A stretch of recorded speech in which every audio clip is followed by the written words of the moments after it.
I'm here with Paul Turpin, who is Regional Sales Manager for Asia for Omax.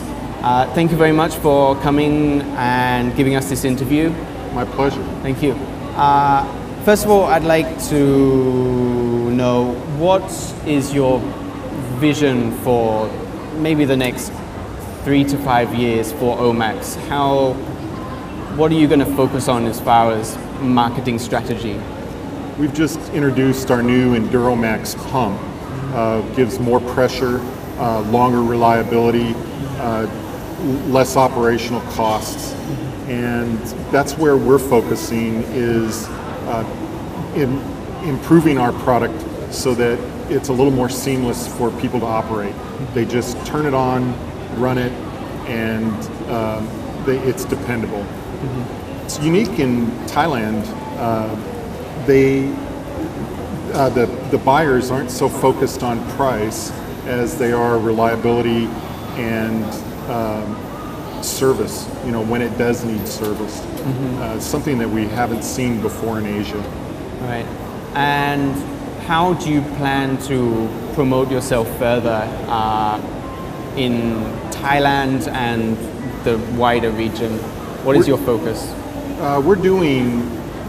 Omax as a corporation is doing 28 shows around the world every year. So that's one show every 2 weeks.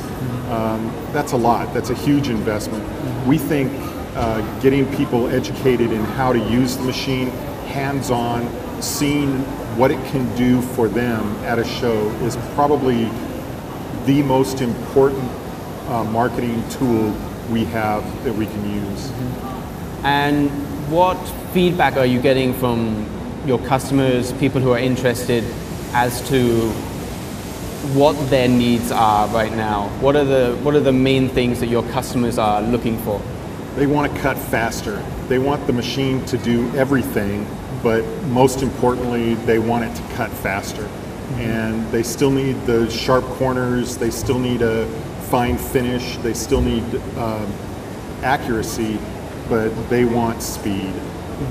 And what do you see as technologically the biggest developments that are going to be coming up? There was actually just recently an article in a Thai magazine about micro tooling, doing smaller and smaller parts. And that's where WaterJet is headed as well. It has a huge market in medical applications as well as some consumer products. And so we're working on getting a smaller tool for much more accurate, smaller parts. Right. And as far as media, what sort of things you must read various magazines and other things like that. What information are you looking for when you're looking for a magazine or articles? You're looking for innovation. You're looking for what's new and how it can apply to you. In any kind of market situation, you have the innovators who look at a product and say, wow, I can use that. As a salesman, my job is to get the idea across to someone who's maybe not so much an innovator, someone who has a need but really not too sure they have that need. Right. That's what we need. That's what we use magazines for, is to promote spotlights on existing customers. How are they using the product, and how successful are they at using it? Right. And you are the Asian regional sales manager, but for you, which part of Asia are you focusing on the most? Which do you see your biggest growth coming from? Our biggest growth is actually Thailand. In China, for example, they're so focused on price, they haven't stepped up to realize the importance of accuracy and speed. Japan is faced with other conflicts right now, so they're not using the WaterJet as much as we'd like to see them do it. Right. And what do you see as Thailand's biggest strength in manufacturing? You have a lot of small shops. Small is a relative term, but they're what we call in America mom and pop shops. They're single owners. They haven't grouped together in large international companies, and that's fun because each one has its own specific applications they're looking to use a water jet for. Right, and also in Southeast Asia, which other countries other than Thailand do you see as growing the most? We're focusing a lot on the Philippines and Malaysia. They both have a lot of hand manufacturing using hand tools, so they're just really looking for inexpensive ways to get into CNC automation. WaterJet gives them the ability to do a CNC job, do a lasers job, do a plasmas job, all wrapped up into one. And you make some cost trade-offs, of course, but overall it's an economical way to do business. Right. And in the next couple of years, we have the ASEAN community, the ASEAN economic community, developing greater ties within ASEAN. How do you see that developing and impacting manufacturing and your business? Manufacturing is going to continue to grow. One of the things that the economic order has done is made mass production smaller. You don't see consumer products being built in as large quantities. That means sending them offshore isn't as necessarily as economic. So shops in Thailand, Malaysia, the Philippines, they're going to grow. Their business is going to grow. We want to be a part of it. Right.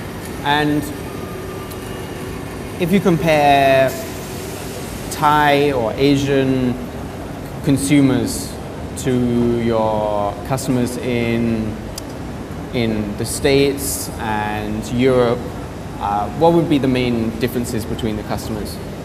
I don't think they're as informed of the process of water jet cutting, and that's difficult. We're spending a lot of time doing what we did in Europe and America 10 to 15 years ago, just educating them, just showing them what the process can do and how it can help in their shops. Right. And as far as everyone's talking about China. Yeah. What's your view on the economy in China and manufacturing in China? How do you see it developing and changing in the future? It's huge, and as they see the technology, as we go to shows there, they love the technology. Whereas we'll have 5 or 10 people around our booth while we're cutting. If you go to China, you'll have 50 people around the booth, and all of them are just soaking up what the technology can do. The problem is they have a totally different economy cost-wise, and trying to bring that up, trying to raise their financial goals, expectations is really tough. Right. And what do you see as the greatest obstacle to your greater development of in the market in, say, Southeast Asia? There's a lot of water jet machines. I think I read there are 20 water jet machines from China. They've mostly low accuracy used in cutting stone, but they are now starting to market themselves into metal cutting shops, and they're doing it very inexpensively. They don't have the service, and that has two effects on us. Number one, it prices us out of the market, but number two, after someone buys that machine and their experience isn't the best in the world, they really aren't ready to step up and buy another water jet. So it kind of turns them off. We have to sell again the capabilities of the water jet before they'll move into it. It's a tough atmosphere. Right. And what was I going to say? Oh yeah, obviously Japan has had this, the tsunami and the earthquake, which has had a massive effect on Japan. How do you see this will affect things for your company? Well, we don't have a big presence in Japan.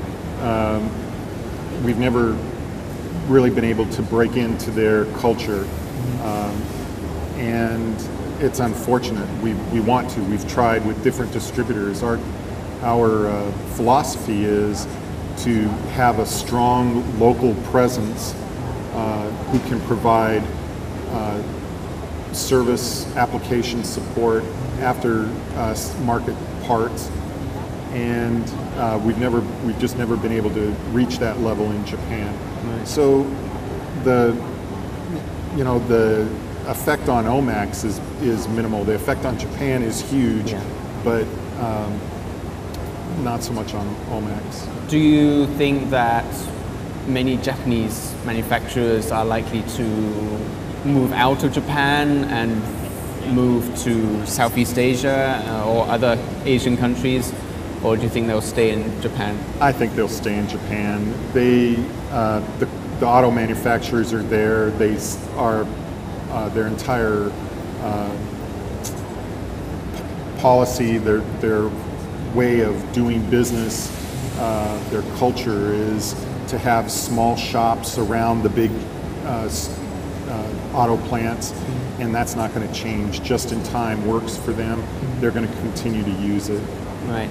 And within the last year or so in Thailand, there's been a lot of political turmoil. Have you seen that affecting things negatively for Thailand at all, or? It hasn't. It hasn't. The mom and pop shops, the people that are employing less than 20 people, are on the outskirts of Bangkok. They don't seem to be as affected by the turmoil. So we continued to grow last year, even though there were the political questions. It didn't reach out to the areas on the outskirts of Bangkok. Right. And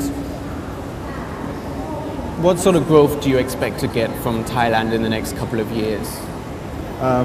We expect to triple the number of machines we have in here, and that's a huge increase for us. So we see a lot of growth. We see a lot of growth potential.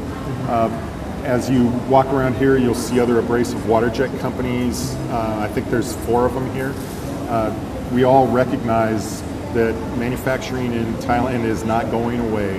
It's going to continue to grow, and we want a piece of it. Right. You said you aim to triple your sales in Thailand. So right now, what are your sales like? How many machines are you selling? We have, I think we have 16 machines in the first 2 years, and we want to triple that. Okay. So it'd be nice. Okay.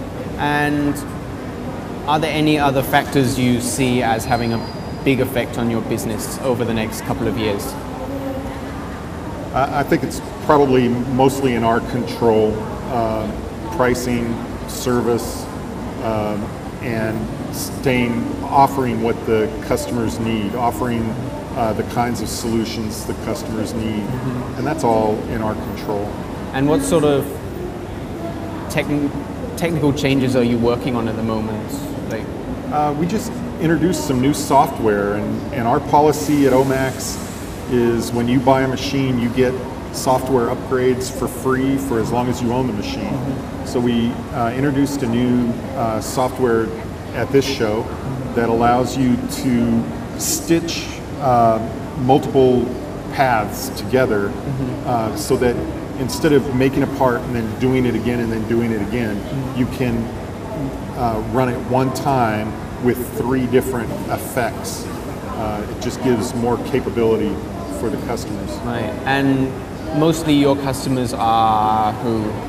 Just job shops, just small companies. Generally, they're making small quantity parts.